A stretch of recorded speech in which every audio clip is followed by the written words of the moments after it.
This week you will learn more about the performance appraisals from the material I have asked you to read. This should be a great reminder of what you discussed with the HR professional in the paper that you submitted last week. So, what did you learn from the HR professionals you interviewed?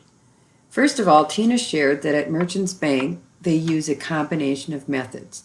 You will find that this is the case in many organizations. She also indicated that employees who have been with the organization for a while feel the review is redundant. The person she interviewed indicated it is good to keep the process fresh. I totally agree with that.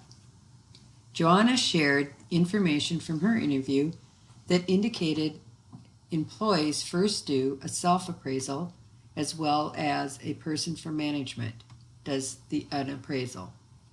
Then they take the two documents and are compared and put it together and used for the final appraisal.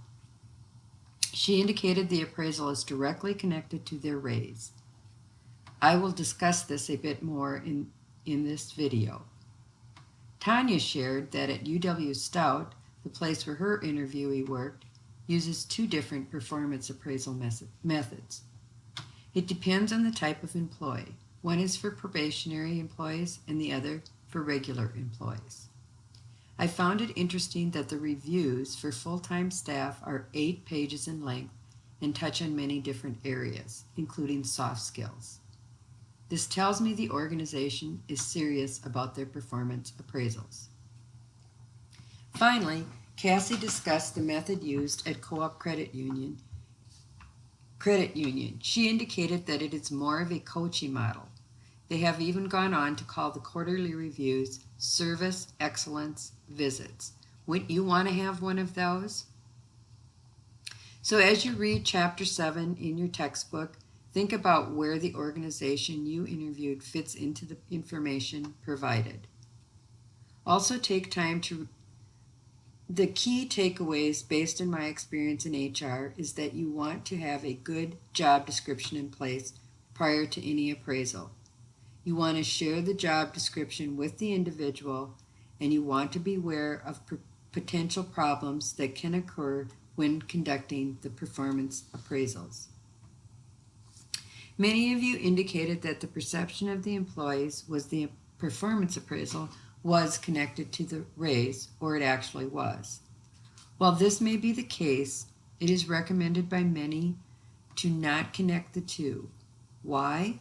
According to an article from the Harvard Business Review, it can create a blame-oriented culture.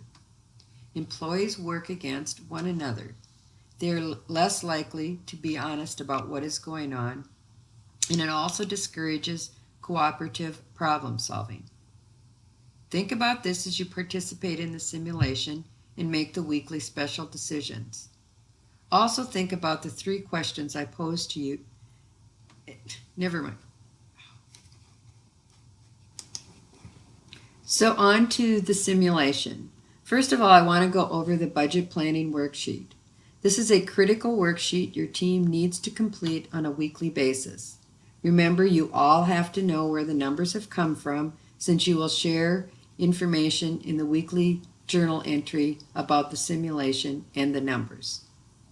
Some things I noticed when reviewing your submissions in the group discussion board were some did not have formulas. So any place where you're summing up, you would want to have a formula in there, and I will be looking for that. Some did not include the total training and hiring costs in the quarterly expenses. So this number right here, total training, that actually has to be part of the total expenses for the quarter. So make sure you do that. The remaining budget was for the year. So this remaining budget down here, rather than being for the quarter, many of you had for the year. You will want to make sure that it is for the quarter. And that's going to help you know what you need to spend prior to year end, or not spend if you went over on your budget for the quarter. Many of you actually way overspent the first quarter on benefits, wage increases, programs, things like that. While that was okay in the experimental round, it's really not a good idea. I highly recommend you watch the video. I sent an email with a link to it. because that lets you know why you don't want to overspend. Plus, it helps you understand where those numbers are coming from. So I highly recommend doing that rather than losing points.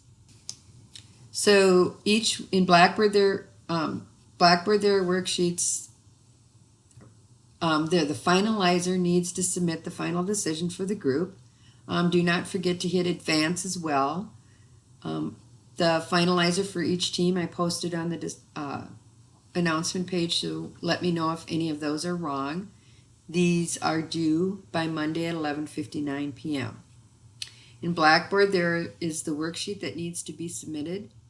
Remember, only one person from the team needs to submit that. But remember to utilize the resources found in the Simulation Resources folder at the top of the Assignments tab in Blackboard, as well as read my comments from the group discussion board last week. There will be a special decision each week that you're asked to make. This week it is on job analysis, so you will be given multiple choices.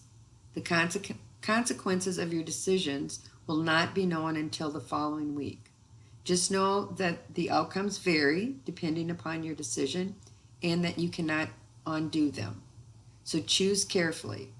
Also, most have some type of financial impact, so plan accordingly. I hope you have a great week and let me know if you have any questions.